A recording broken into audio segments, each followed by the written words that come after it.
일본 전체가 지금 충격과 경악에 빠졌습니다. NHK가 방영한 단 8분 영상이 시청률 86% 폭발, 일본 역사상 최고 기록을 갈아치웠습니다. 한국이 일본을 집어삼켰다. 방송 직후 일본 정부가 긴급 대책회의를 소집했고 1억 2천만 일본 국민들이 이 영상을 보고 충격에 빠졌습니다. 우리가 알던 그 한국이 맞습니까? 한국의 실체를 알고 나니 소름이 돋습니다. 배신감을 넘어 분노가 치밀어 오릅니다. PD 타카하시는 방송 후 사표를 던졌습니다. 저는 진실을 감당할 수 없었습니다. 도대체 그 8분 동안 무엇을 목격한 걸까요? 일본을 무너뜨린 한국의 충격적 실체, 지금 바로 공개합니다. 제 이름은 소마 카이토. JBC 방송국에서 24년째 다큐멘터리를 만들고 있습니다. 동료들은 저를 팩트 저격수라고 부릅니다.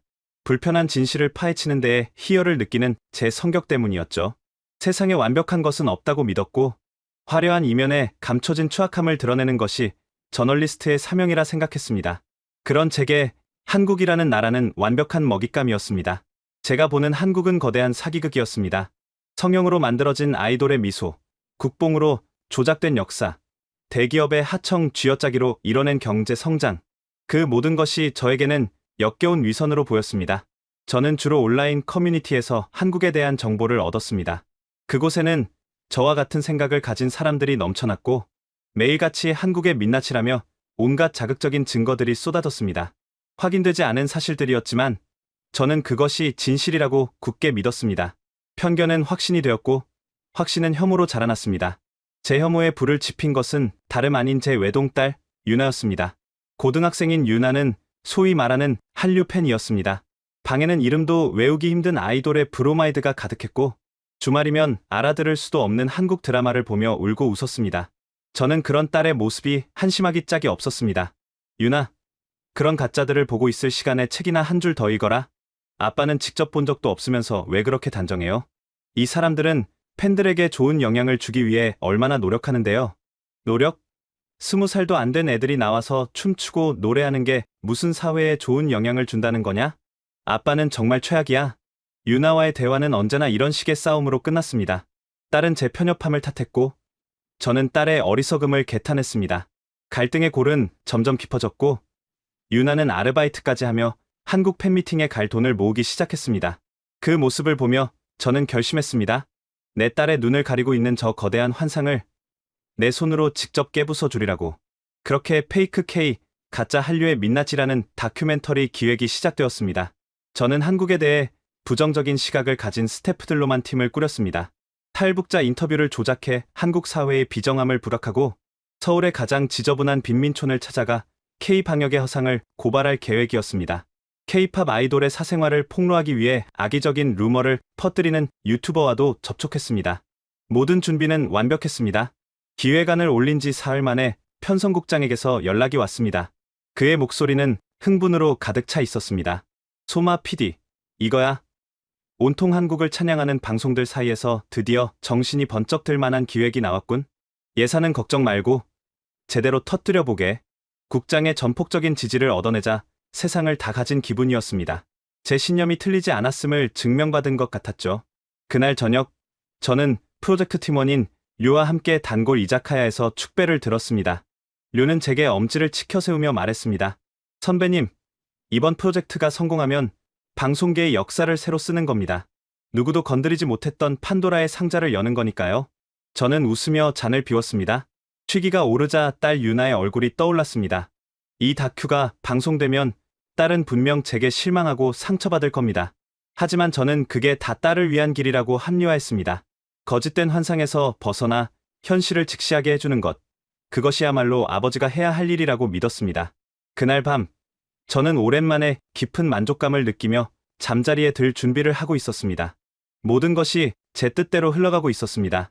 제 커리어도, 제 신념도, 심지어 엇나가는 딸을 바로잡을 기회까지 모든 것이 완벽했습니다.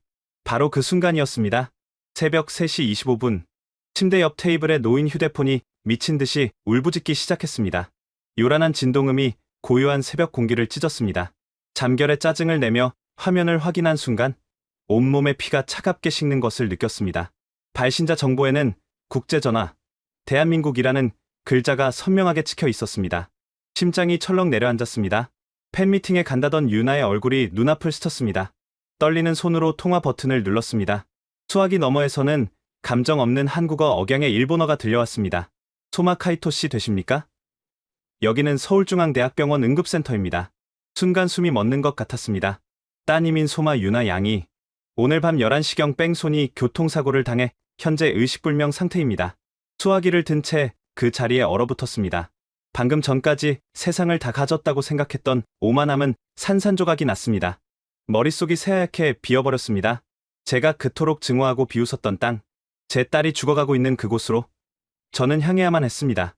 인천공항에 도착했을 때 제 몸은 극도의 피로와 공포로 떨리고 있었습니다. 급하게 챙긴 여권과 지갑만 들고 나온 저는 마치 전쟁터로 향하는 병사 같았습니다. 공항 입국장을 나서자마자 택시를 잡아탔습니다. 서울중앙대학병원 응급실로 가주세요.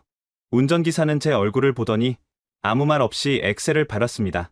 창밖으로 스쳐 지나가는 서울의 풍경이 눈에 들어왔습니다. 제가 상상했던 무질서하고 지저분한 도시의 모습은 어디에도 없었습니다. 깨끗한 거리, 정돈된 차선, 질서정연하게 움직이는 차량들. 하지만 그런 것들은 제게 아무런 의미가 없었습니다. 오직 유나만 생각날 뿐이었죠.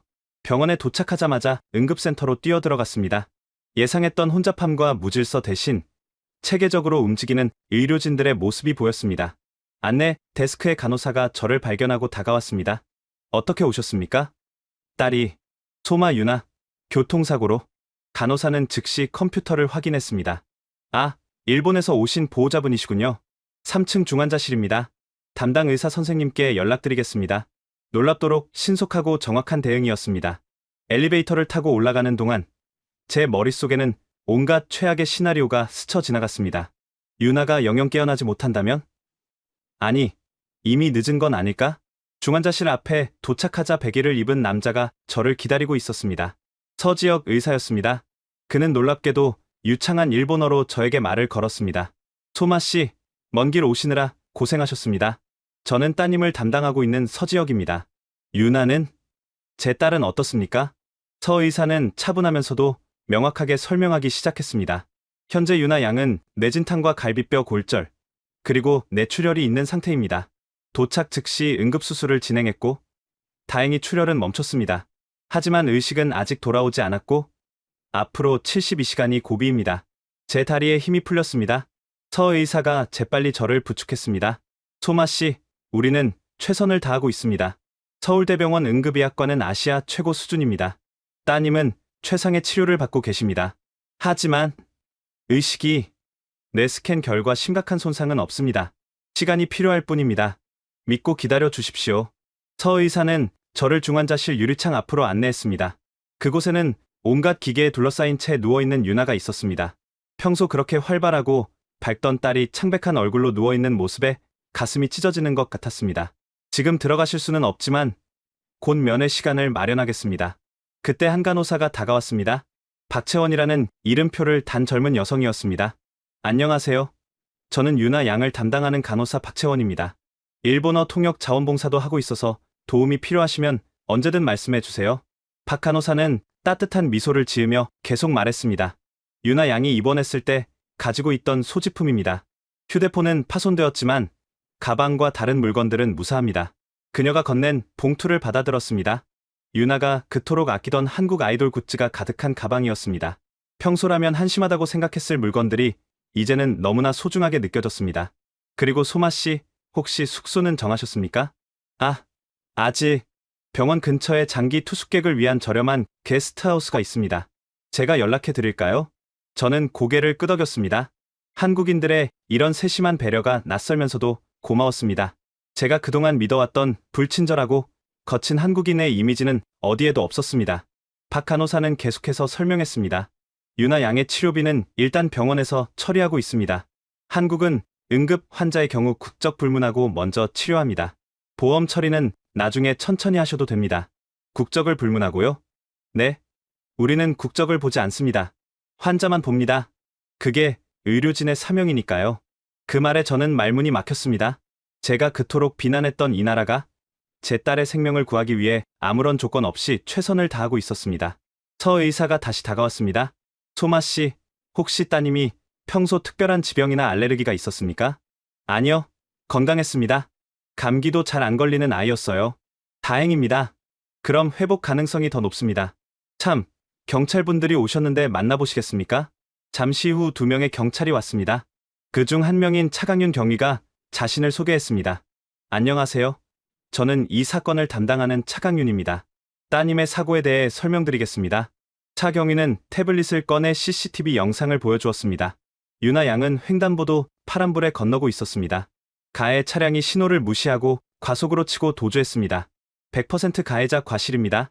범인은 잡았습니까? 네. 사고 발생 5시간 만에 검거했습니다. 음주운전이었고 현재 구속 상태입니다. 차 경위는 진지한 표정으로 말을 이었습니다. 소마 씨, 우리가 최선을 다해 가해자를 엄벌하겠습니다. 따님이 정의를 받을 수 있도록 끝까지 수사하겠습니다. 감사합니다. 그리고 이건 개인적인 말씀인데 유나 양을 위해 기도하겠습니다. 꼭 일어나실 겁니다. 차 경위가 떠난 후 저는 병원 로비 의자에 주저앉았습니다. 머릿속이 혼란스러웠습니다. 제가 상상했던 한국과 실제 한국이 너무나 달랐습니다. 체계적인 의료 시스템, 친절한 의료진, 신속한 경찰 대응. 이 모든 것이 제 편견과 정면으로 충돌하고 있었습니다. 병원 로비의 대형 TV에서는 뉴스가 흘러나오고 있었습니다. 한국어를 알아들을 수는 없었지만 화면에는 첨단 의료, 장비와 함께 일하는 의료진들의 모습이 비치고 있었습니다. 자막에는 K의료, 세계가 주목하다라는 영어가 보였습니다. 저는 유나의 가방을 열어보았습니다. 한국 아이돌의 포토카드, 응원봉, 펠레터를 쓰다만 노트. 평소에는 유치하다고 생각했던 것들이 이제는 딸의 소중한 흔적으로 느껴졌습니다.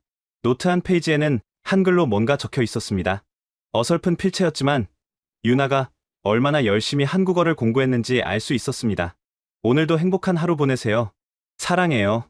딸이 누구에게 쓰려고 했던 말인지는 모르겠지만 그 순수한 마음이 가슴을 울렸습니다.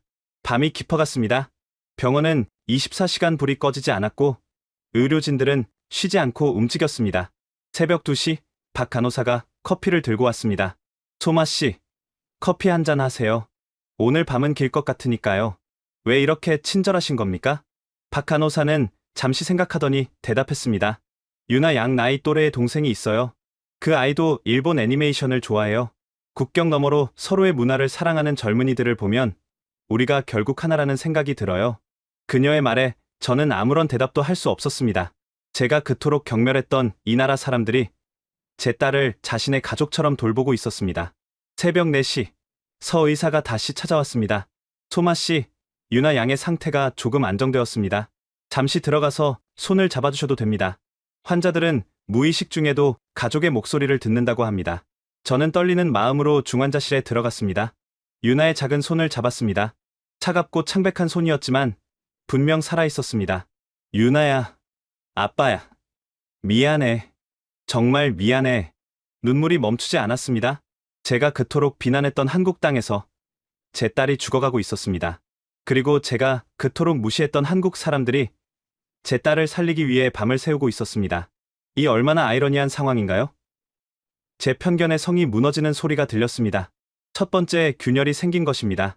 그리고 그 균열 사이로 제가 미쳐보지 못했던 진실의 빛이 새어 들어오기 시작했습니다. 다음날 아침, 저는 지친 몸을 이끌고 병원 밖으로 나왔습니다.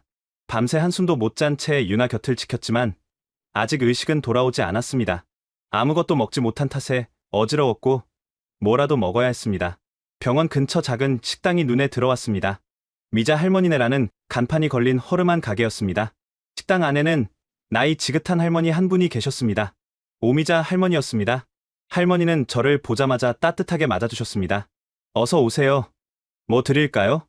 저는 메뉴판을 가리키며 아무거나 달라는 손짓을 했습니다. 할머니는 제 얼굴을 자세히 보시더니 물으셨습니다. 일본 사람이에요? 네. 병원에 일이 있나 봐요. 얼굴이 많이 상했네. 저는 고개만 끄덕였습니다. 말을 하면 또 눈물이 날 것 같았습니다. 할머니는 아무 말 없이 주방으로 들어가셨습니다. 잠시 후 김이 모락모락 나는 된장찌개와 갓 지은 밥, 그리고 여러 가지 반찬이 나왔습니다. 많이 드세요. 힘들 때일수록 잘 먹어야 해요. 된장찌개를 한 숟가락 떠먹는 순간 뜨거운 것이 목구멍을 타고 내려갔습니다. 음식이 아니라 위로였습니다. 어머니가 해주던 된장국 맛과 비슷했습니다. 맛있게 드시네. 다행이야. 할머니는 제 옆에 앉으셨습니다. 병원에 가족이 입원했나 봐요. 딸이 교통사고를. 아이고, 얼마나 걱정이 되겠어. 할머니는 제 어깨를 토닥이셨습니다. 낯선 나라, 낯선 사람의 손길이었지만 그 온기가 너무나 따뜻했습니다. 우리 손자도 작년에 큰 수술을 받았어요. 그때 얼마나 무서웠는지. 근데 다 나았어요. 의사 선생님들이 정말 최고예요. 딸도 꼭 나을 거예요. 저는 밥을 다 먹고 계산을 하려고 지갑을 꺼냈습니다. 하지만 할머니는 손사래를 치셨습니다. 안 받아요. 딸 걱정에 밥도 제대로 못 먹었을 텐데. 이거라도 든든하게 먹어야지. 하지만 내 손자 수술할 때도 많은 사람들이 도와줬어요. 이제 내가 도와줄 차례예요. 할머니는 도시락 하나를 더 싸주셨습니다. 병원에서 먹어요. 거기 밥은 맛없잖아. 저는 감사 인사도 제대로 못하고 눈물만 흘렸습니다. 왜 이렇게 친절한 건지, 왜 아무 대가도 바라지 않는 건지 이해할 수 없었습니다. 병원으로 돌아가는 길에 전화가 울렸습니다. 차강윤 경위였습니다. 소마 씨, 지금 병원에 계신가요? 잠시 뵙고 싶은데요. 30분 후, 차경위가 병원 로비로 왔습니다. 그는 비번임에도 불구하고 사복 차림으로 왔습니다. 오늘은 비번인데 유나 양이 걱정되어서 들렀습니다. 비번인데요? 제가 이 사건 담당이니까요. 끝까지 책임지고 싶습니다. 차경위는 서류 봉투를 건넸습니다. 사고 현장 주변 상가들의 CCTV를 추가로 확보했습니다. 가해자의 고의성을 입증할 증거들입니다. 법정에서 최고형을 구형할 수 있을 겁니다. 왜 이렇게까지? 제 여동생도 유나 양 또래예요. K-팝 좋아하고 일본 애니메이션도 보고 남 일 같지 않습니다. 그때 병원 입구가 소란스러워졌습니다. 열댓 명의 젊은이들이 들어왔는데 모두 같은 티셔츠를 입고 있었습니다. 유나가 좋아하던 한국 아이돌 팬클럽이었습니다. 한 여학생이 다가왔습니다. 저희는 유나 언니 팬카페에서 왔어요. 언니가 사고 났다는 소식을 듣고 그들은 각자 헌혈 예약증을 들고 있었습니다. 유나 언니를 위해 헌혈 예약했어요. 필요하시면 언제든 연락 주세요. 우리가 같은 아티스트를 사랑하는 가족이잖아요. 저는 놀라서 말을 잇지 못했습니다. 한 번도 만난 적 없는 사람들이 단지 같은 가수를 좋아한다는 이유로 제 딸을 위해 피를 나누겠다는 것입니다. 박 간호사가 다가왔습니다. 이분들이 아침부터 계속 오고 계세요. 벌써 30명이 넘게 헌혈 예약을 하셨어요. 한 청년이 편지를 건넸습니다. 유나 언니가 깨어나면 전해주세요. 우리 모두 기다리고 있다고요. 편지에는 수십 명의 메시지가 빼곡히 적혀 있었습니다. 한국어, 일본어, 영어, 다양한 언어로 유나를 응원하는 말들이었습니다. 유나야 힘내. 우리가 있잖아. 빨리 나와서 또 콘서트에서 만나자. 당신은 혼자가 아닙니다. 저는 그들에게 깊이 고개를 숙였습니다. 제가 할 수 있는 유일한 감사 표현이었습니다. 오후가 되자 또 다른 방문객이 왔습니다. 유나가 묵었던 게스트하우스 주인이었습니다. 유나 씨 소지품을 가져왔어요. 방에 두고 간 것들이에요. 그가 건넨 봉투 안에는 유나의 일기장이 있었습니다. 저는 떨리는 손으로 일기장을 펼쳤습니다. 서울 도착. 꿈만 같아. 내일 팬미팅이 너무 기대돼. 아빠는 이해 못하겠지만 이게 내 행복이야. 한국 사람들 정말 친절해. 길 물어봤는데 직접 데려다 줬어. 아빠가 말한 것과 너무 달라. 한국어 공부 더 열심히 해야겠다. 다음에 올 때는 통역 없이 대화하고 싶어.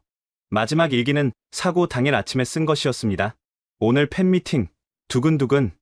아빠가 이 모습 보면 뭐라고 할까? 하지만 언젠가는 이해해주겠지. 사랑하는 아빠. 눈물이 멈추지 않았습니다. 딸은 끝까지 저를 사랑하고 있었습니다. 제가 그토록 비난했던 것들을 사랑하면서도 저를 미워하지 않았습니다. 저녁이 되자 서의사가 찾아왔습니다. 소마 씨, 좋은 소식이 있습니다. 유나 양의 뇌압이 안정되고 있습니다. 아직 의식은 없지만 회복의 신호입니다. 정말입니까? 네. 그리고 내일 재활의학과 김 교수님이 진료를 보실 예정입니다. 한국 최고의 전문가십니다. 희망이 보이기 시작했습니다. 제가 그토록 무시했던 이 나라가 제 딸에게 최고의 치료를 제공하고 있었습니다. 밤이 깊어졌습니다. 저는 병원 옥상에 올라갔습니다. 서울의 야경이 한눈에 들어왔습니다. 화려한 불빛들, 쉴 새 없이 움직이는 도시. 제가 가짜라고 비난했던 이 도시가 지금은 제 딸을 품고 있었습니다. 제 편견이 얼마나 어리석었는지 깨닫기 시작했습니다.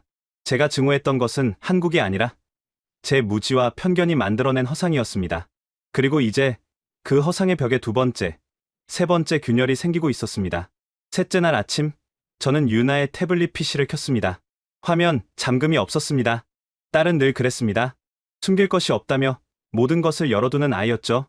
저는 망설이다가 사진첩을 열었습니다. 그곳에는 제가 전혀 몰랐던 유나의 세상이 펼쳐져 있었습니다. 첫 번째 폴더는 나의 천국이라는 이름이었습니다. 한국 아이돌과 찍은 셀카, 콘서트 영상, 팬미팅 사진들. 유나의 얼굴은 그 어느 때보다 행복해 보였습니다. 제가 집에서 보던 우울한 표정과는 전혀 달랐습니다. 한 장의 사진이 특히 눈에 띄었습니다. 작년 도쿄 콘서트에서 찍은 것이었는데 유나가 다른 팬들과 함께 플래카드를 들고 있었습니다. 당신들이 우리의 빛이라고 적혀 있었죠. 사진 속 유나의 눈은 반짝이고 있었습니다. 제가 본 적 없는 생기 넘치는 눈빛이었습니다. 또 다른 사진에는 유나가 직접 만든 응원 도구들이 있었습니다. 수십 시간을 들여 만들었을 정성스러운 작품들. 제가 쓸데없는 지지라고 무시했던 것들이 실은 딸의 사랑과 헌신의 결과물이었습니다. 두 번째 폴더는 한국어 공부였습니다. 빼곡하게 적힌 한글 노트 사진들, 발음 연습 녹음 파일, 한국 친구들과 주고받은 메시지. 유나는 독학으로 한국어를 배우고 있었습니다. 그것도 상당한 수준이었죠. 노트를 자세히 보니 체계적인 학습 계획이 세워져 있었습니다. 월요일 단어 30개 암기, 화요일 문법 일과, 수요일 한국 드라마 자막 없이 보기, 목요일 한국 친구와 화상 통화, 금요일 일기 쓰기, 한글로 쓴 일기도 있었습니다. 서툰 글씨체였지만 내용은 진심으로 가득했습니다. 오늘은 한국어로 처음 전화 주문을 했다. 떨렸지만 성공했다. 식당 아주머니가 한국어 잘한다고 칭찬해 주셨다. 너무 기뻤다. 드디어 좋아하는 노래 가사를 다 알아들었다. 번역기 없이도 이해할 수 있다는 게 신기하다. 더 열심히 공부해야겠다. 한국 친구 수진이가 내 한국어가 많이 늘었다고 했다. 다음에 만나면 통역 없이 대화하고 싶다. 세 번째 폴더를 열었을 때 저는 충격을 받았습니다. 아빠와 화해하기 프로젝트라는 제목이었습니다. 그 안에는 제가 쓴 기사들, 방송 클립, 그리고 그것들에 대한 유나의 메모가 있었습니다. 아빠는 왜 한국을 싫어할까? 이유를 찾아보자. 할아버지 세대의 역사적 갈등이 영향을 준 것 같다. 아빠가 접하는 정보가 편향된 것 같다. 온라인 커뮤니티 글들이 대부분 가짜 뉴스다. 아빠도 직접 보면 생각이 바뀔 텐데. 언젠가 아빠와 함께 한국에 오고 싶다. 유나는 제 글과 방송을 모두 분석했습니다. 어디서 잘못된 정보를 얻었는지, 왜 그런 결론에 이르렀는지 하나하나 검토한 흔적이 있었습니다. 딸은 저를 비난하지 않고 이해하려 했습니다. 아빠가 인용한 통계는 2008년 자료다. 지금과는 완전히 다르다. 이 사진은 조작된 것이다. 원본을 찾아봤더니 전혀 다른 내용이었다. 아빠가 인터뷰한 사람은 극우 성향으로 유명한 사람이다. 객관적이지 않다. 더 충격적인 발견은 그 다음이었습니다. 유나가 가입한 한국 팬클럽 카페에 올린 글들이었습니다. 한국어와 일본어를 섞어 쓴 긴 글이었는데 번역 앱을 돌려 읽어보니 이런 내용이었습니다. 우리 아빠는 한국을 싫어해요. PD인데 한국을 비판하는 프로그램만 만들어요. 저는 그게 너무 슬퍼요. 아빠가 제가 사랑하는 것들을 미워하니까요. 하지만 저는 아빠를 미워하지 않아요. 아빠는 좋은 사람이에요. 단지 잘못 알고 있을 뿐이에요. 언젠가는 진실을 알게 될 거예요. 댓글들이 수십 개 달려 있었습니다. 놀랍게도 대부분이 유나를 위로하고 저를 이해하려는 내용이었습니다. 언니 힘내요. 우리 부모님도 처음엔 일본 싫어했는데 지금은 좋아해요. 시간이 해결해 줄 거예요. 사랑으로 기다려요. 아버님도 언젠가는 알게 되실 거예요. 우리가 서로를 아는 것처럼 편견은 무지에서 오는 거잖아요. 아버님이 한국을 직접 경험하시면 달라질 거예요. 한 댓글이 특히 눈에 띄었습니다. 제 할머니가 일제강점기 때 일본인 선생님께 한글을 배웠대요. 그 선생님은 조선 아이들을 차별하지 않고 똑같이 가르쳐 주셨다고 해요. 모든 일본인이 나쁜 건 아니었다고 하셨어요. 언니 아빠도 분명 좋은 분이실 거예요. 단지 아직 기회가 없었을 뿐이에요. 다른 폴더를 열어보니 한국 친구들이라는 제목이었습니다. 온라인으로 만난 한국 친구들과의 대화 기록이었습니다. 수진이라는 친구와의 대화가 인상적이었습니다. 수진 언니, 이번 주말에 명동 갈래요? 유나 가고 싶은데 아빠가 반대하실 거야. 수진 언니, 아빠 정말 엄격하시네요. 유나 아빠는 한국이 위험하다고 생각해. 나쁜 사람들만 있다고. 수진 정말요? 그럼 저도 나쁜 사람인가요? 크크크 유나 아냐. 넌 정말 좋은 친구야. 아빠가 널 만나면 생각이 바뀔 텐데. 수진 언젠가 꼭 만나서 인사드리고 싶어요. 한국이 좋은 나라라는 걸 보여드리고 싶어요. 또 다른 대화. 민준 유나 누나. 한국어 정말 많이 늘었어요. 유나 정말? 아직 부족한데 민준 아니에요. 한국 사람보다 문법이 정확해요. 유나 한국 친구들이랑 더 많이 이야기하고 싶어서 열심히 공부했어. 민준 누나 덕분에 저도 일본어 공부 시작했어요. 유나 진짜? 우와, 민준. 네. 서로의 언어를 배우면 더 가까워질 수 있잖아요. 저는 태블릿을 내려놓고 한참을 울었습니다. 제가 증오를 퍼뜨리는 동안 유나는 사랑을 나누고 있었습니다. 제가 벽을 쌓는 동안 유나는 다리를 놓고 있었습니다. 다음 폴더는 봉사활동이었습니다. 유나가 한국 팬들과 함께 참여한 봉사활동 사진들이 가득했습니다. 사랑의 연탄 나눔 행사에 참여한 사진이 있었습니다. 유나는 다른 팬들과 함께 연탄을 나르고 있었습니다. 얼굴에는 연탄 검댕이가 묻어 있었지만 그 어느 때보다 행복해 보였습니다. 행사 후기도 있었습니다. 오늘 정말 뜻깊은 하루였다. 할머니 할아버지들이 고맙다고 하실 때 눈물이 날 뻔했다. 작은 도움이지만 누군가에게 온기가 될 수 있다는 게 기쁘다.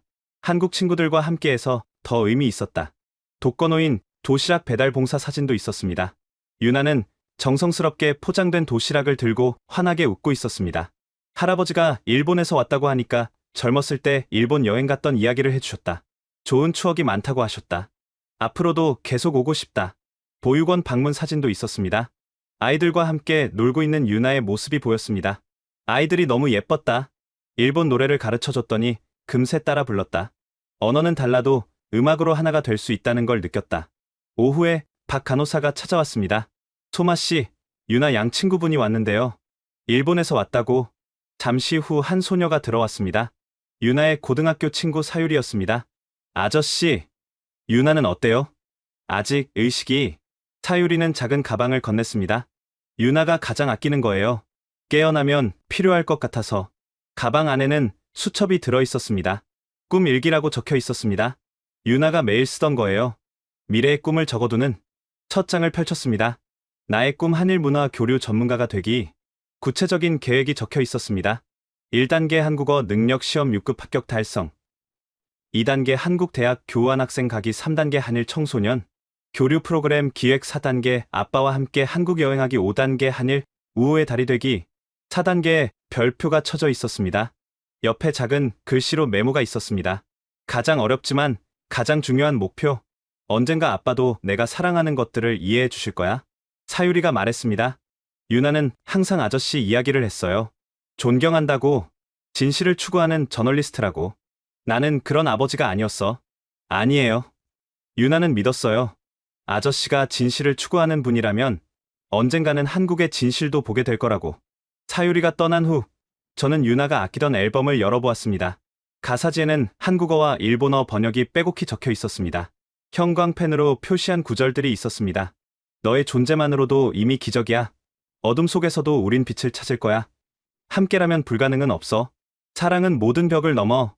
이것이 유나가 사랑했던 메시지였습니다.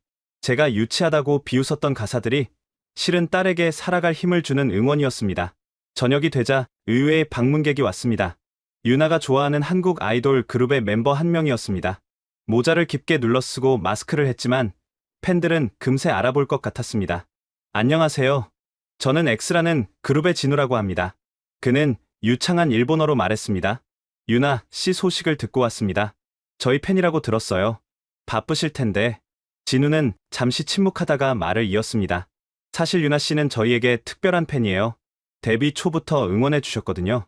그는 휴대폰을 꺼내 사진을 보여줬습니다. 3년 전 사진이었는데 아직 신인이었을 때 모습이었습니다. 이때 저희 첫 일본 팬미팅이었어요. 사람이 거의 없었죠. 30명도 안 왔어요. 그 중에 유나 씨가 있었습니다. 사진 속에는 텅 빈 공연장에서 열심히 응원하는 유나의 모습이 있었습니다. 유나 씨가 그때 저희에게 편지를 주셨어요. 일본어로 쓴 편지였는데 진우는 지갑에서 낡은 편지를 꺼냈습니다. 지금도 가지고 다녀요. 힘들 때마다 읽어요. 편지를 펼쳐 읽기 시작했습니다. 처음 만나는 X에게 오늘 여러분의 무대를 보고 큰 감동을 받았습니다. 비록 관객은 적었지만 여러분의 열정은 그 어느 때보다 뜨거웠습니다. 저는 확신합니다. 여러분은 곧 큰 스타가 될 거예요. 국경을 넘어 많은 사람들에게 사랑받을 거예요. 왜냐하면 여러분의 음악에는 진심이 담겨 있으니까요. 포기하지 마세요. 저는 항상 응원할게요. 일본의 작은 팬 유나 올림. 진우의 눈이 붉어졌습니다. 이 편지 덕분에 버틸 수 있었어요. 정말 힘들 때, 그만두고 싶을 때 이 편지를 읽었어요. 그는 작은 봉투를 건넸습니다. 저희 멤버들이 함께 쓴 편지예요. 유나 씨가 깨어나면 전해주세요. 진우는 잠시 망설이다가 말을 이었습니다. 그리고 소마 PD님 맞으시죠? 저희도 알고 있습니다. 한국 아이돌에 비판적이신 거. 순간 부끄러움에 고개를 들 수 없었습니다. 하지만 유나 씨는 늘 말했어요. 아빠는 좋은 사람이라고. 언젠가는 이해해 줄 거라고. 그런 유나 씨를 보면서 저희도 배웠습니다. 미움보다 사랑이 강하다는 거요. 진우가 떠난 후 저는 그가 준 편지를 읽었습니다. 유나에게 넌 우리의 첫 번째 기적이었어. 텅 빈 공연장에서 혼자 우뚝 서서 응원해주던 너의 모습을 잊을 수 없어. 너가 있었기에 우리가 여기까지 올 수 있었어. 이제 우리가 너의 기적이 되어줄게. 꼭 일어나. 다음 콘서트는 너를 위한 특별 무대를 준비할게. 사랑해. 영원히. 밤 10시. 서 의사가 급하게 찾아왔습니다. 소마 씨, 유나 양이 움직였습니다. 저는 뛰어가듯 중환자실로 갔습니다. 유나의 손가락이 미세하게 떨리고 있었습니다. 아직 의식이 돌아온 건 아니지만 회복의 신호입니다. 뇌파도 활발해지고 있어요. 저는 유나의 손을 잡았습니다. 그리고 처음으로 한국어로 말했습니다. 서툴고 어색했지만 진심을 담아 말했습니다. 유나야, 미안해. 사랑해. 그 순간 유나의 손가락이 제 손을 살짝 쥐는 것을 느꼈습니다. 착각일 수도 있지만 저는 믿고 싶었습니다. 딸이 제 목소리를 들었다고. 새벽, 저는 유나의 태블릿으로 영상을 찍기 시작했습니다. 제 고백을 담기 위해서였습니다. 유나야, 아빠야. 너가 이 영상을 볼 때쯤이면 모든 게 달라져 있을 거야. 아빠가 틀렸어. 모든 게 다 틀렸어. 너가 사랑한 것들은 진짜였고, 아름다웠고, 가치 있는 것들이었어. 너가 나눈 우정은 진실했고, 너가 꿈꾼 세상은 옳았어. 아빠가 너무 늦게 깨달았어. 미안해. 카메라를 끄고 나서 생각했습니다. 이제 제가 해야 할 일이 무엇인지 분명해졌습니다. 진실을 말하는 것, 제 편견과 오만을 고백하는 것, 그것이 딸에게, 그리고 제가 상처 준 모든 이들에게 할 수 있는 최소한의 속죄였습니다. 넷째 날 아침, 저는 중대한 결정을 내렸습니다. 일본에 있는 프로듀서 료에게 전화를 걸었습니다. 료, 나야. 페이크 K 프로젝트를 취소해. 네?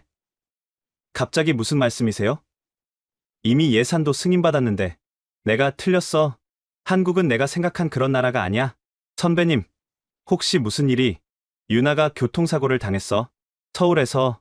그리고 내가 여기서 본 것은 내 편견이 얼마나 어리석었는지 깨달았어. 전화 저편에서 한참 침묵이 흘렀습니다. 유나가 괜찮은가요? 아직 의식이 없어. 하지만 이 나라 사람들이 최선을 다해주고 있어. 선배님. 하지만 국장님이 내가 책임질게.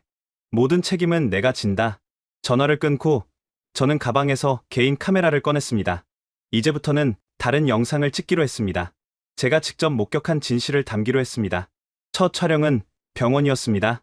24시간 불이 꺼지지 않는 응급실, 쉴 새 없이 움직이는 의료진들, 국적을 묻지 않고 생명을 구하는 그들의 헌신을 카메라에 담았습니다. 박 간호사를 인터뷰했습니다. 왜 일본어 통역 자원봉사를 하시나요? 언어 때문에 치료받지 못하는 일이 있어서는 안 되잖아요. 아픔에는 국경이 없으니까요. 서 의사도 인터뷰에 응했습니다. 일본 환자를 치료하는데 특별한 감정이 있으신가요? 환자는 그냥 환자예요. 일본인이든 한국인이든 미국인이든 제 앞에 있는 건 살려야 할 생명일 뿐입니다. 다음은 오미자 할머니 식당이었습니다. 할머니는 카메라를 보고도 평소처럼 자연스러웠습니다. 할머니, 왜 돈도 안 받고 밥을 주셨어요? 돈이 뭐가 중요해? 사람이 먼저지. 딸 아픈 아버지한테 밥값 받으면 벌 받아. 일본 사람이라서 거부감은 없으셨어요? 할머니는 잠시 생각하더니 말했습니다. 나도 전쟁 때 부모님 잃었어. 일본 때문이라고 생각했지. 근데 세월이 지나니까 알겠더라고. 미워하는 것보다 용서하는 게 내 마음이 편하다는 걸. 카메라를 들고 거리로 나갔습니다. 제가 무질서하다고 생각했던 서울의 거리는 사실 놀라울 정도로 체계적이었습니다. 지하철은 정확했고 버스는 친절했으며 시민들은 질서를 지켰습니다. 명동에서 한 일본인 관광객을 만났습니다. 한국 어떠세요? 세 번째 방문인데 올 때마다 좋아져요. 사람들도 친절하고 물건도 품질이 좋고 일본이 배워야 할 점이 많아요. 이태원의 국제거리도 촬영했습니다. 다양한 국적의 사람들이 어울려 있었습니다. 한국은 더 이상 폐쇄적인 나라가 아니었습니다. 한 카페에서 일본인 유학생을 만났습니다. 한국 생활은 어떤가요? 처음엔 무서웠어요. 반일 감정 때문에 차별받을까봐. 근데 전혀 아니었어요. 오히려 일본인이라고 하면 더 관심 가져주고 도와줘요. 저는 촬영한 영상을 편집하기 시작했습니다. 제목은 한 일본인 아버지의 서울 리포트로 정했습니다.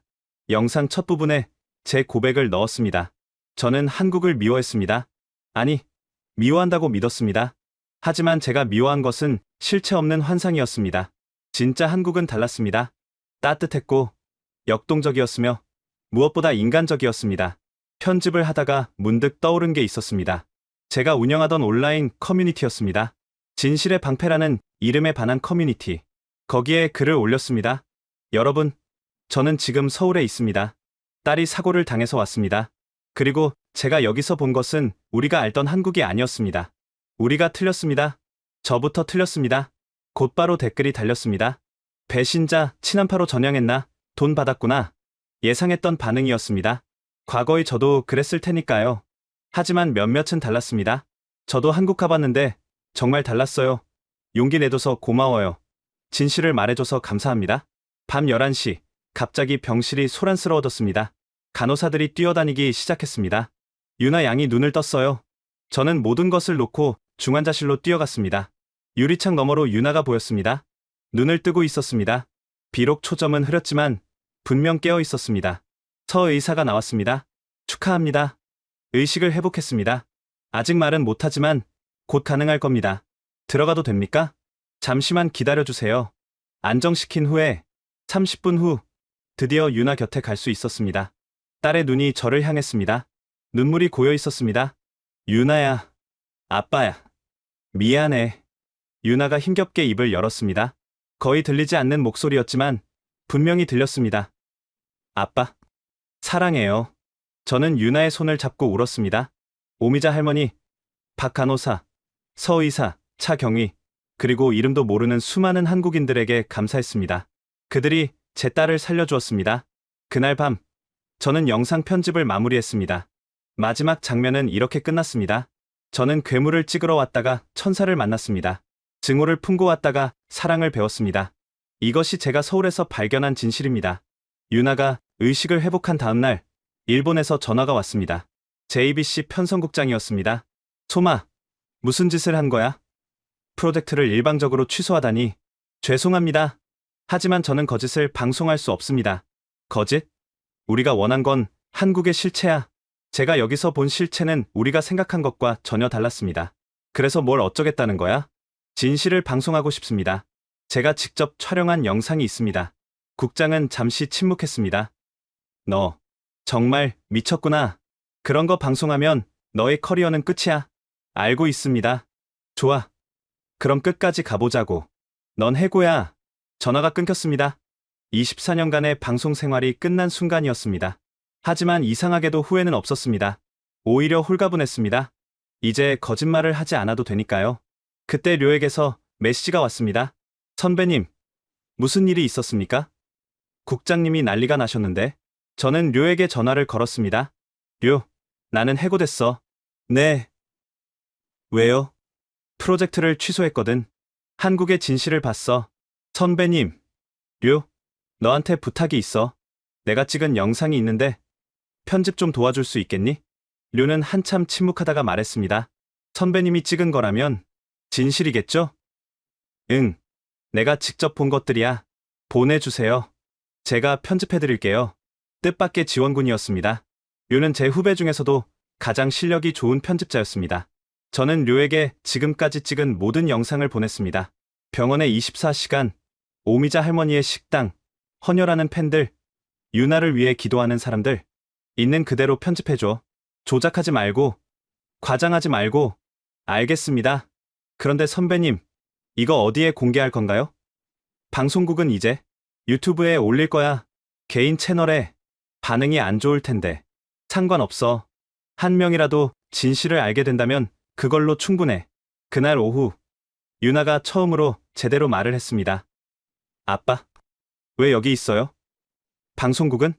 아빠는 이제 방송국 안 가. 너랑 있을 거야. 프로젝트는요? 한국 비판 다큐. 유나는 알고 있었습니다. 제가 무엇을 준비했는지. 취소했어. 아빠가 틀렸어. 미안해. 유나의 눈에서 눈물이 흘렀습니다. 아빠, 정말이에요? 응. 아빠가 이제 진실을 알았어. 너가 사랑한 게 뭔지도 알았고. 유나는 힘겹게 웃었습니다. 그 미소가 너무나 아름다웠습니다. 아빠, 해고됐어요? 응. 하지만 괜찮아. 오히려 자유로워졌어. 미안해요. 쟤 때문에. 아니야. 아빠 때문이야. 아빠가 눈이 멀어 있었어. 그때 박 간호사가 들어왔습니다. 소마 씨, 방문객이 오셨는데요. 일본 방송 관계자라고. 잠시 후 낯선 남자가 들어왔습니다. 명함을 건넸는데 TV 아사히의 프로듀서였습니다. 소마 선배님, 저는 야마다라고 합니다. 선배님 이야기를 듣고 찾아왔습니다. 무슨 일로? 선배님이 해고되셨다고 들었습니다. 저희 방송국에서 모시고 싶습니다. 의외의 제안이었습니다. 하지만 저는 한국을 비판하는 방송은 만들지 않습니다. 알고 있습니다. 오히려 그래서 모시고 싶은 겁니다. 진실을 추구하는 PD가 필요합니다. 야마다 씨는 계속 말했습니다. 사실 저도 한국에 대한 편견이 있었습니다. 하지만 작년에 한국 여행을 다녀온 후 생각이 완전히 바뀌었습니다. 선배님처럼 진실을 본 거죠. 그래서 한일 관계 개선을 위한 프로그램을 만들고 싶습니다. 선배님이 도와주신다면 가능할 것 같습니다. 저는 고민했습니다. 하지만 지금 당장 중요한 건 유나였습니다. 감사합니다. 하지만 지금은 딸이 먼저입니다. 나중에 연락드리겠습니다. 야마다 씨가 떠난 후 저는 다시 편집 작업에 집중했습니다. 저녁, 서 의사가 찾아왔습니다. 소마 씨, 유나 양 회복 속도가 놀랍습니다. 일주일 안에 일반 병실로 옮길 수 있을 것 같습니다. 정말입니까? 네. 그런데 재활이 중요합니다. 한국에 좋은 재활병원이 있는데 고려해 보시겠어요? 네. 당연히. 감사합니다. 서 의사가 떠나려다가 돌아섰습니다. 소마 씨, 혹시 그 영상 저도 볼 수 있을까요? 간호사들이 이야기하는 걸 들었는데. 아, 네. 물론입니다. 저는 편집 중인 영상을 보여드렸습니다. 30분 정도 분량이었는데 서 의사는 조용히 끝까지 봤습니다. 감동적이네요. 이런 시각으로 한국을 봐주셔서 감사합니다. 제가 감사하죠. 딸을 살려주셔서. 한 가지 제안이 있는데요. 이 영상에 의료진 인터뷰도 넣으면 어떨까요? 우리가 왜 국경 없이 환자를 치료하는지. 좋은 아이디어였습니다. 저는 즉시 카메라를 들었습니다. 서 의사님, 일본 환자를 치료하는데 특별한 감정이 있으신가요? 서 의사는 잠시 생각하더니 말했습니다. 저희 할아버지가 6.25 전쟁 때 군의관이셨어요. 한 번은 부상당한 중국군 포로를 치료하셨대요. 적이었지만 의사로서 생명을 구해야 한다고 하셨죠.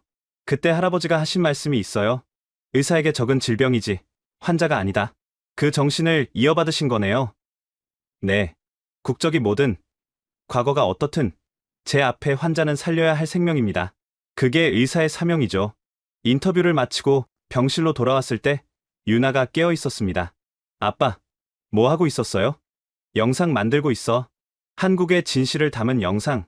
정말요? 저도 보고 싶어요. 저는 유나에게 편집 중인 영상을 보여줬습니다. 유나는 눈물을 흘리며 봤습니다. 아빠, 이게 제가 사랑한 한국이에요. 아빠가 드디어 봤네요. 응. 아빠가 너무 늦었지? 아니에요. 지금이라도 봐주셔서 감사해요. 그날 밤, 료가 편집을 마친 영상을 보냈습니다. 42분짜리 영상이었습니다. 제목은 제가 정한 대로였습니다. 혐오로 시작된 나의 서울 리포트 한 일본인 아버지의 고백. 영상은 이렇게 시작했습니다. 저는 한국을 파괴하러 왔습니다. 하지만 한국이 저를 구원했습니다. 제 딸의 생명을 구했고, 제 영혼을 구했습니다. 병원, 거리, 사람들, 그리고 유나의 이야기가 차례로 펼쳐졌습니다. 조작 없는 날 것의 진실이었습니다. 중간 부분에는 제 고백이 들어갔습니다. 저는 24년간 방송을 하면서 단 한 번도 제가 틀렸다고 생각한 적이 없습니다. 하지만 한국에서 저는 완전히 무너졌습니다. 제가 알던 모든 것이 거짓이었습니다. 제가 믿던 모든 것이 편견이었습니다. 영상 후반부에는 유나의 이야기가 나왔습니다. 한국을 사랑했던 딸, 그리고 그런 딸을 이해하지 못했던 아버지의 이야기. 제 딸은 제게 가르쳐줬습니다. 사랑이 증오보다 강하다는 것을, 이해가 편견보다 아름답다는 것을 저는 이제야 깨달았습니다. 마지막 장면은 유나와 제가 손을 잡고 있는 모습이었습니다. 내레이션이 흘렀습니다. 증오는 무지에서 나옵니다. 이해는 경험에서 나옵니다. 저는 이제 압니다. 우리가 서로를 미워할 이유가 없다는 것을, 우리가 서로를 사랑해야 할 이유는 무한하다는 것을. 새벽 3시, 저는 영상을 유튜브에 업로드했습니다. 공개 설정으로 댓글창을 열어두고 모든 비판을 받아들일 준비를 했습니다. 제목 아래 설명란에 이렇게 적었습니다. 이 영상으로 인해 저는 24년간 몸담았던 방송국에서 해고됐습니다. 하지만 후회하지 않습니다. 처음으로 진실을 말했으니까요. 제 딸 유나는 현재 서울의 병원에서 회복 중입니다. 한국의 의료진과 시민들 덕분에 생명을 구했습니다. 이 자리를 빌려 깊은 감사를 전합니다. 업로드 버튼을 누르는 순간 24년간의 거짓된 신념이 완전히 무너졌습니다. 그리고 새로운 진실이 시작되었습니다. 아침에 일어나 보니 놀라운 일이 벌어져 있었습니다. 조회수 10만, 댓글 1000개. 처음엔 비난이 많을 거라 예상했지만 댓글을 읽어보니 달랐습니다. 용기 있는 고백 감사합니다. 저도 편견을 반성하게 됐습니다. 딸이 빨리 회복되길 기도합니다. 이게 진정한 저널리즘이다. 24년. 경력을 버리고 진실을 택한 당신이 진정한 PD입니다. 한국어 댓글도 많았습니다. 일본인의 솔직한 고백에 감동받았습니다. 유나 양 힘내세요. 소마 씨 같은 분이 있어서 한일 관계에 희망이 있습니다. 과거는 과거일 뿐 우리는 미래를 함께 만들어가야 합니다. 그중 한 댓글이 제 눈길을 끌었습니다. 저는 서울재활의학병원 김민수 교수입니다. 유나 양의 사례를 보고 도움을 드리고 싶습니다.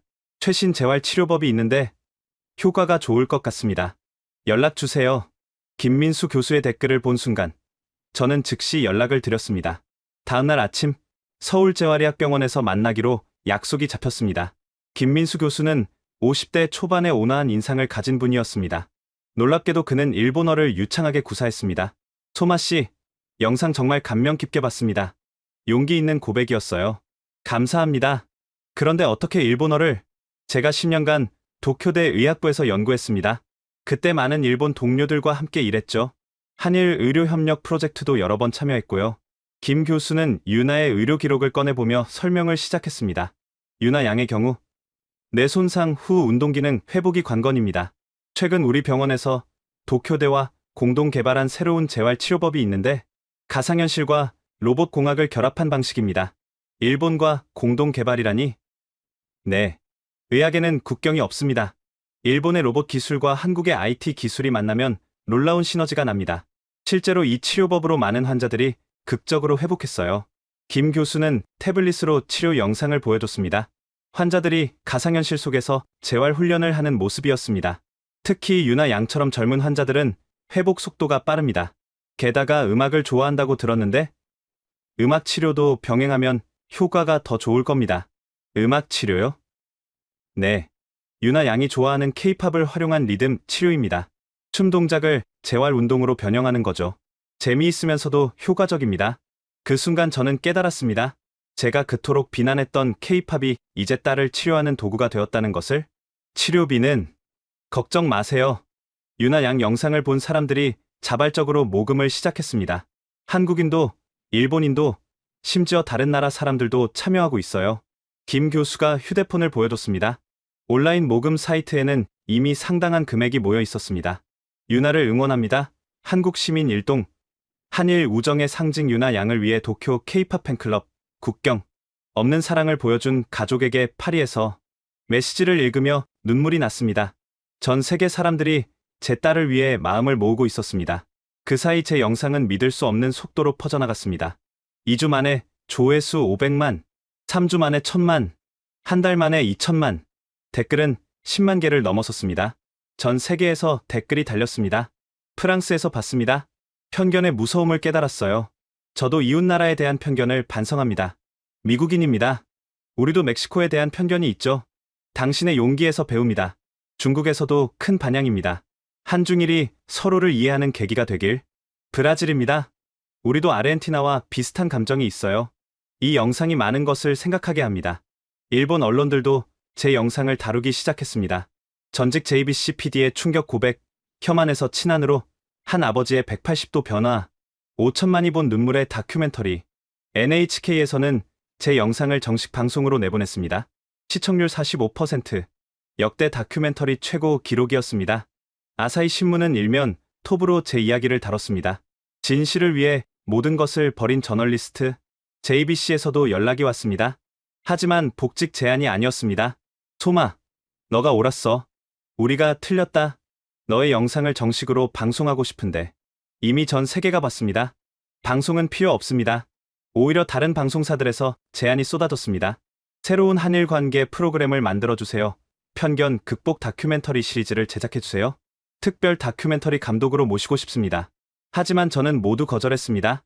이제 저는 1인 크리에이터로 충분했습니다. 거대 방송사의 입김 없이 순수하게 진실만을 전할 수 있으니까요.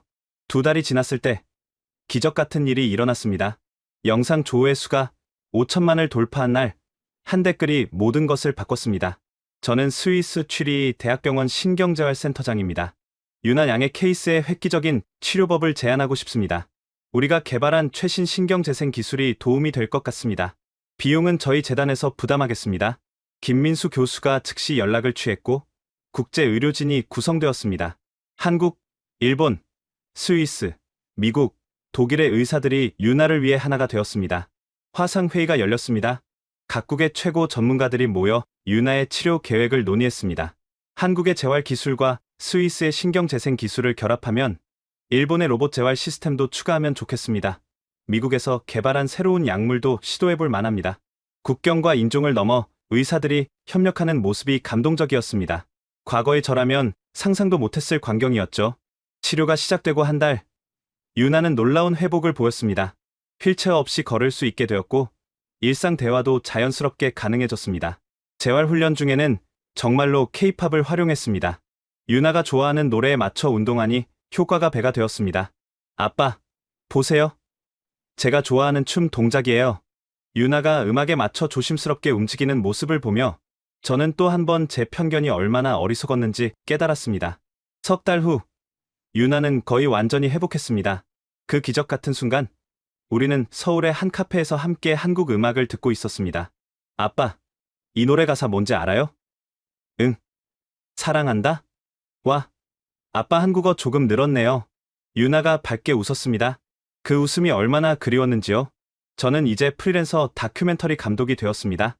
주제는 편견을 넘어서 각국의 오해와 진실을 다루는 시리즈물이었습니다. 첫 작품은 당연히 한국 편이었고 지금까지 조회수 7천만을 기록했습니다. 수익은 모두 한일 청소년 교류 프로그램에 기부했습니다. 아빠, 우리 다음 주에 서울병원 다시 가요. 응. 왜? 감사 인사드리러요. 도와주신 분들께. 유나가 꺼낸 명단은 길었습니다. 서지혁 의사, 박채원 간호사, 오미자 할머니, 차강윤 경위, 그리고 헌혈했던 팬클럽 회원들까지. 이분들 없었으면 우리가 어떻게 됐을까요? 그러게, 모두가 우리의 은인이야. 아빠, 고마워요. 뭐가? 편견을 버려줘서, 진실을 말해줘서. 저는 유나를 안았습니다. 아빠가 더 고마워. 나를 변화시켜줘서. 창밖으로 서울의 풍경이 보였습니다. 한때는 증오의 대상이었지만 이제는 감사의 도시가 된 그곳. 제 노트북에는 새 프로젝트가 열려 있었습니다. 국경 없는 우정 한일 청년들의 이야기. 유나가 제안한 기획이었습니다. 아빠가 카메라. 제가 인터뷰할게요. 좋아. 팀 유나 카이토 출동이다. 우리 부녀는 이제 새로운 다리를 놓는 사람이 되었습니다. 증오가 아닌 사랑의 다리를. 마지막으로 제가 늘 기억하는 문장이 있습니다. 증오는 무지에서, 이해는 경험에서 나온다. 이것이 제가 서울에서 배운 가장 큰 교훈입니다. 여러분, 소마 카이토 씨의 이야기 어떠셨나요? 혐오와 편견으로 시작된 여정이 어떻게 사랑과 이해로 바뀌었는지 보셨습니다. 한 사람의 용기 있는 고백이 5천만 명의 마음을 움직였고 그것이 한 소녀의 생명을 구했습니다. 우리 모두의 마음속에는 크고 작은 편견들이 있습니다. 하지만 직접 보고 경험하고 마음을 열면 모든 것이 달라질 수 있습니다. 이 이야기가 마음에 드셨다면 좋아요와 구독 부탁드립니다. 그리고 꼭 공유해주세요. 편견으로 고통받는 누군가에게 이 이야기가 위로와 희망이 될 수 있도록 다음에도 가슴 뭉클한 실화로 찾아뵙겠습니다. 지금까지 코리아 원더풀이었습니다. 감사합니다.